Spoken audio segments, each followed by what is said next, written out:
السلام علیکم ورحمۃ اللہ وبرکاتہ۔ بسم اللہ الرحمن الرحیم۔ حزام بن خالد اپنے خاندان کے افراد کے ساتھ ایک سفر پر تھے کہ ایک رات انہوں نے خواب دیکھا کہ وہ ایک انتہائی خوبصورت سبز زبرجد کے موتیوں سے بنے ایک تخت پر بیٹھے ہیں۔ ان کے ہاتھ میں ایک نایاب موتی ہے جس کو وہ پلٹ پلٹ کر دیکھ رہے ہیں۔ اتنی دیر میں ایک مرد گھڑ سوار آتا ہے اور ان کے پاس آ کر پوچھتا ہے، اے حزام بن خالد، کیا اس موتی کو مجھے کتنے میں بیچو گے؟ حزام بن خالد کہتے ہیں کہ مجھے اس موتی کی قیمت کا ہی علم نہیں ہے، آپ بتاؤ اس موتی کو کتنے میں خریدو گے؟ گھڑ سوار کہتا ہے کہ میں بھی تمہاری طرح اس کی قیمت سے ناآشنا ہوں اور مجھے یہ موتی ویسے بھی نایاب ہی لگتا ہے، اس لیے اگر تم مجھے یہ موتی دے دو تو اس کے بدلے میں تمہیں ہمیشہ کی سرداری، مقام و منزلت، شرف و برکت کی ضمانت دیتا ہوں۔ حزام کہتے ہیں کہ میں نے خواب میں اس موتی کو اس گھڑ سوار کے حوالے کر دیا اور سرداری و شرف، مقام و منزلت کو قبول کر لیا۔ اتنی دیر میں میری آنکھ کھل گئی۔ حزام بن خالد نے یہ خواب اپنے قبیلے بنی گلاب کے معززین کو سنایا تو انہوں نے تعبیر بتائی کہ جلدی ہی تمہاری بیٹی، جو کہ ہمارے قبیلے بنو گلاب کا نایاب موتی ہے، اس کے لیے انتہائی متبرک، عظیم و شخصیت کا رشتہ آئے گا، جس کے باعث تمہیں شرف و عزت اور ہمیشگی کی سرداری نصیب ہوگی۔ حزام بن خالد سفر سے واپس لوٹے تو اس سے اگلے ہی دن حضرت عقیل بن ابو طالب بنو گلاب میں مہمان بن کر آ گئے۔ ناظرین گرام، عرب میں یہ روایت تھی کہ جب بھی کسی بھی قبیلے میں کوئی مہمان آتا تو 2 دن تک اس کی مہمان نوازی اور خدمت کی جاتی، پھر تیسرے دن اس کی آمد کا سبب دریافت کیا جاتا۔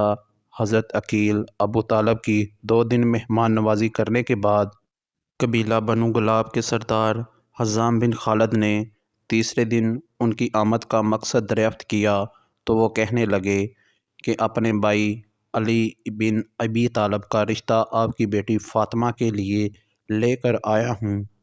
حزام بن خالد کہنے لگے، اے عقیل، امیر المومنین کے لیے ایک صحرا نشین عورت شائستہ نہیں ہے جو صحرا نشینوں کی ابتدائی تہذیب و تمدن میں پلی ہو۔ انہیں ایک بلند مرتبہ تمدن والی عورت سے ازدواج کرنا چاہیے، اور ان دو تمدنوں کے درمیان فرق ہے۔ عقیل نے ان کے کلام کو سننے کے بعد کہا، جو کچھ آپ کہتے ہیں اس سے امیر المومنین باخبر ہیں، اور ان اوصاف کے باوجود وہ ان سے رشتہ ازدواج قائم کرنا چاہتے ہیں۔ اس کے بعد ام البنین کے والد نہیں جانتے تھے کہ کیا کہیں، اس لیے حضرت عقیل سے مہلت چاہی تاکہ بیٹی کی ماں ثمامہ بنت سہیل اور خود بیٹی سے پوچھ لیں۔ جناب عقیل سے مخاطب ہو کر کہا، میں اپنی بیوی اور بیٹی سے اس بات کا مشورہ کر لوں۔ ام البنین کے باپ جب اپنی بیوی اور بیٹی کے پاس گئے تو دیکھا کہ ان کی بیوی ام البنین کے بالوں میں کنگھی کر رہی تھی۔ حزام بن خالد کمرے میں داخل ہوئے اور ان سے حضرت علی کو قبول کرنے کے بارے میں سوال کیا اور کہا، کیا تم ہماری بیٹی کو امیر المومنین کی شریک حیات بننے کے لائق جانتی ہو؟ جان لو کہ ان کا گھر مرکز علم و حکمت اور آداب کا گھر ہے۔ اگر تم اپنی بیٹی کو اس گھر کی خادمہ بننے کے لائق جانتی ہو تو ہم اس رشتے کو قبول کر لیں گے، اور اگر اس کے لائق نہیں جانتی ہو تو انکار کر دیں گے۔ ناظرین گرامی، حضرت عقیل علم و انصاف کے ماہر تھے، اس لیے دختر رسول حضرت طیبہ طاہرہ فاطمہ سلام اللہ علیہ کے بعد جب حضرت علی شیر خدا نے محسوس کیا کہ بچوں کی دیکھ بھال اور گھرداری کے امور کے لیے ایک عورت کی ضرورت ہے تو آپ نے اپنے ماہر انصاف بھائی حضرت عقیل کو فرمایا، میرے لیے ایک ایسی عورت کا انتخاب کیجیے جو شجاع اور دلیر مرد عربوں کی نسل سے ہو، تاکہ میں اس کے ساتھ شادی کروں اور وہ میرے لیے ایک بہادر اور شاہوار بیٹے کو جنم دے۔ حضرت عقیل کے مطابق بنی گلاب قریش کے بعد عربوں کا سب سے مشہور قبیلہ تھا، جس کے مرد شجاعت کے لیے مشہور تھے۔ اس لیے حضرت عقیل نے بنی گلاب کے سردار حزام بن خالد کی بیٹی فاطمہ کا انتخاب کیا، جو شجاعت، بہادری اور گھڑ سواری میں ماہر تھی۔ خیر، جب حضرت عقیل نے حزام سے رشتہ مانگا اور حزام نے اپنی بیوی سے پوچھا کہ کیا ہماری بیٹی حضرت علی کے لائق ہے، تو ان کی بیوی کہنے لگی، اے حزام، خدا کی قسم، میں نے اپنی بیٹی فاطمہ کی تربیت بہتر انداز میں کی ہے اور یہ ہمارے قبیلے کی سب سے سعادت مند لڑکی ہے، بس آپ اسے علی بن ابی طالب کے نکاح میں دے دیجئے۔ سنتے رسول صلی اللہ علیہ وآلہ وسلم کے مطابق نکاح پڑھایا گیا۔ بعض مورخین نے اس نکاح کی تاریخ 23 ہجری لکھی ہے۔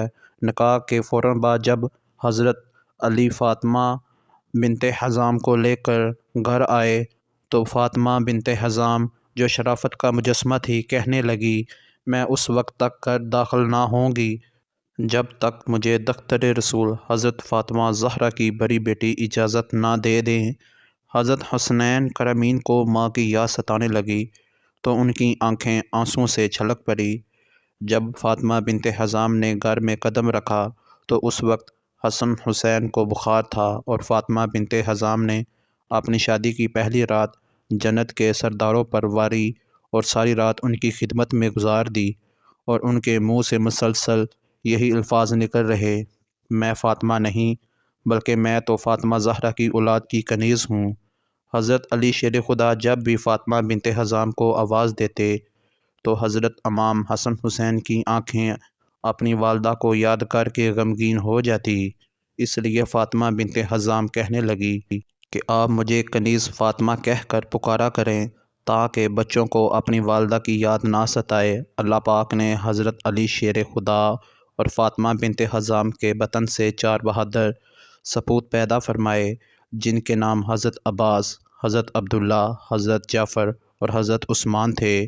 انہیں 4 بیٹوں کی وجہ سے حضرت فاطمہ بنت حزام ام البنین کے لقب سے مشہور ہوئی۔ حضرت ام البنین نے اپنے یہ 4 بیٹے حضرت امام حسن پر کربلا میں وار دیے اور تمام نے شہادت کا رتبہ پایا۔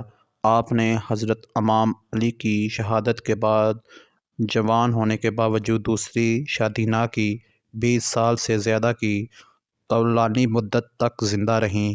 آپ کی تاریخ وفات کے بارے میں اختلاف ہے، لیکن مشہور یہی ہے کہ حضرت ام البنین نے 13 جمادی الثانی 64 ہجری کو وفات پائی۔